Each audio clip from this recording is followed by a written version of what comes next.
এতদিন কেন আমি তোমাদের সাথে ভিডিও শেয়ার করিনি, এটাই আজকে আমি তোমাদেরকে বলবো। রাধে রাধে বন্ধুরা, কেমন আছো তোমরা সবাই? আশা করি ভীষণ ভালো আছো, আমরাও কিন্তু খুব ভালো আছি।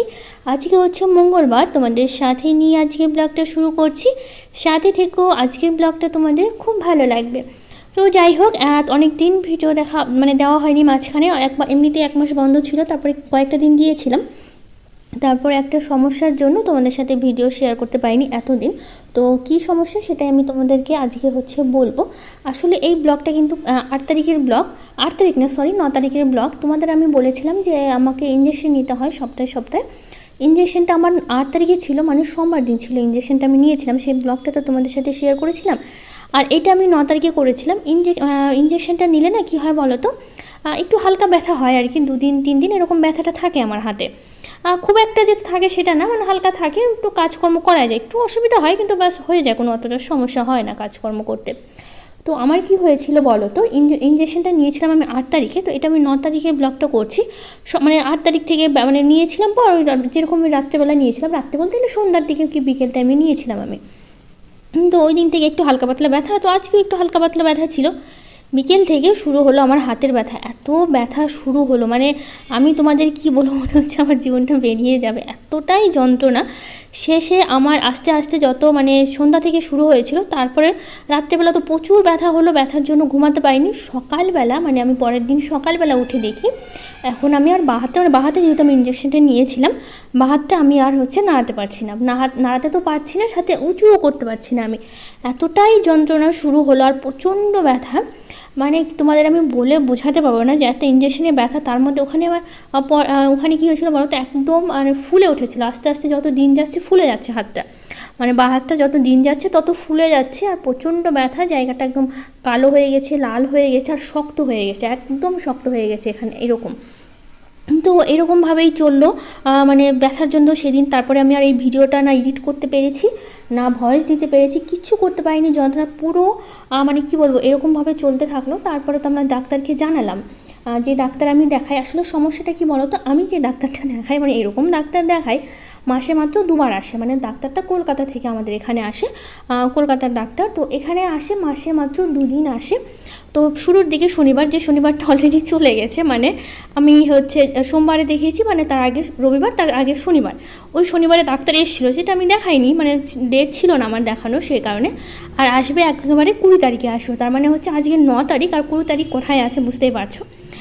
তো সেই জন্য তো ডাক্তারের সাথে এমনি আমাকে ডাক্তার সবসময় যেহেতু মাসে 2 বার আসে, ডাক্তার আমাদের বলেই দিয়েছে সবসময় ফোনে যোগাযোগ করতে, যদি কারো কোনো সমস্যা হয় তো হোয়াটসঅ্যাপে বা ফোনে যোগাযোগ করতে। তো যাই হোক, সেই হিসাবে বাবানের পাপা ডাক্তারকে জানালো যে এরকম সমস্যা হচ্ছে।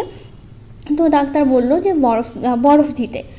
তো যাই হোক, ওরকমভাবে বরফ দিলাম, তবুও হচ্ছে না। তারপরে আবার ডাক্তারের সাথে যোগাযোগ করা হলো, ডাক্তারে মলম দিল, তো ওষুধ দিল আমাকে খাওয়ার জন্য, তারপরেও কোনোভাবে কোনো কিছু হচ্ছে না। তো আমি আবার ডাক্তার মানে কি বলবো, এত মানে এই 12টা দিন, মানে 20 তারিখ পর্যন্ত, 20 তারিখে আমি ডাক্তার দেখিয়েছি। এতদিন বিশ্বাস করবো না, আমি একটা রাতও আমি ঘুমাইনি, মানে এই 12টা দিন আমি এত কষ্ট করে থেকেছি। মানে রাতে খুব জোর হলে, মানে যখন প্রচণ্ড ঘুম পেতো তখন ধরো 2 থেকে 3 ঘন্টা আমি রাতে ঘুমিয়েছি, সারাদিন তো আমি ঘুমাইনি।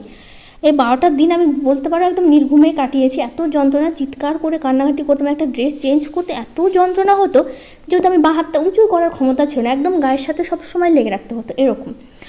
এত যন্ত্রণা হতো ওরকম। 1-2 দিন আমি তো ভেবেছিলাম হয়তো ঠিক হয়ে যাবে, 1-2 দিন ওভাবে চললো। তারপরে মাকে ফোন করলাম, মা আসলো, মা এসে সব কিছু করতো, বাড়িতে যা কাজকর্ম, রান্নাবাড়ি সব কিছু।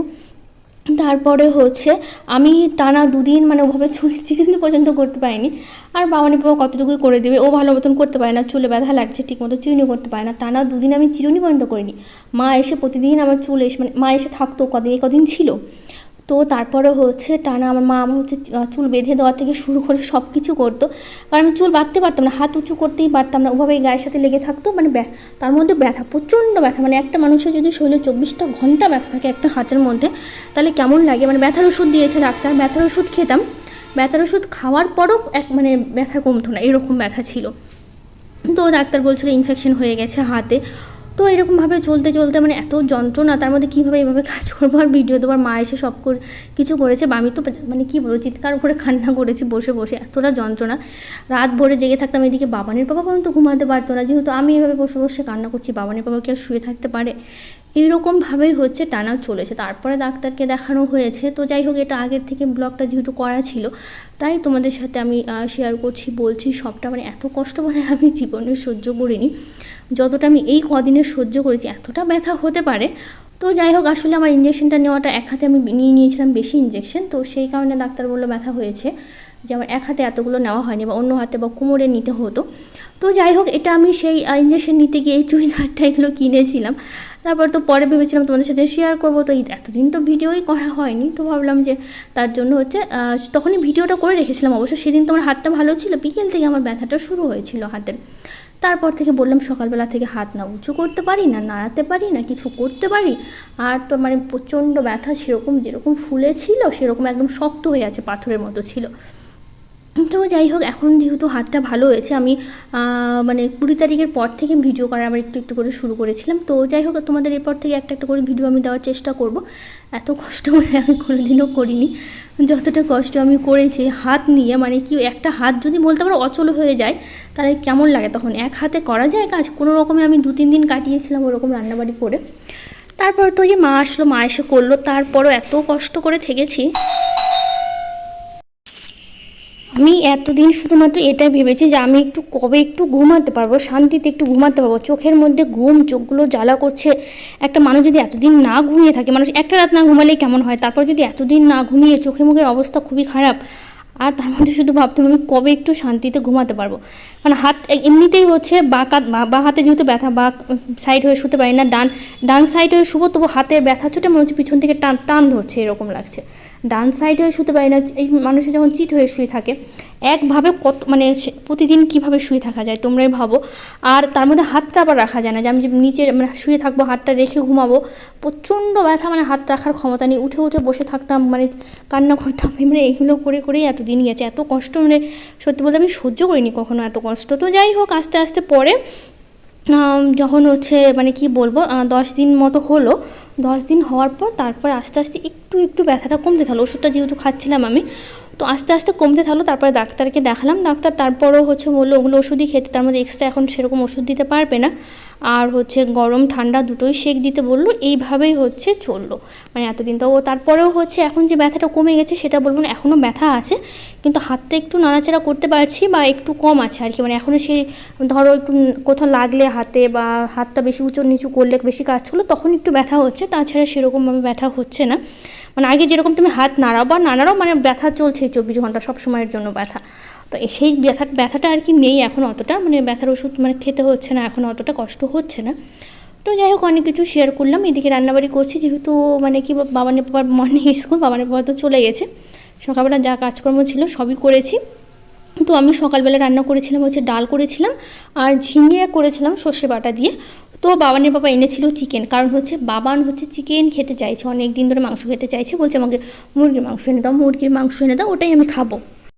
তো সকালবেলা ডাল আর এটা খেয়ে খাওয়া দাওয়া করা হয়েছে। আমি যেহেতু মাছ মাংস কিছুই খেতে পারছি না, তো সেই কারণে হচ্ছে চিকেনটা বাবানের বাবা দুপুরবেলা এনেছে, 12টার পরে স্কুল থেকে এসে এটা আমি দুপুরবেলা রান্না করেছিলাম।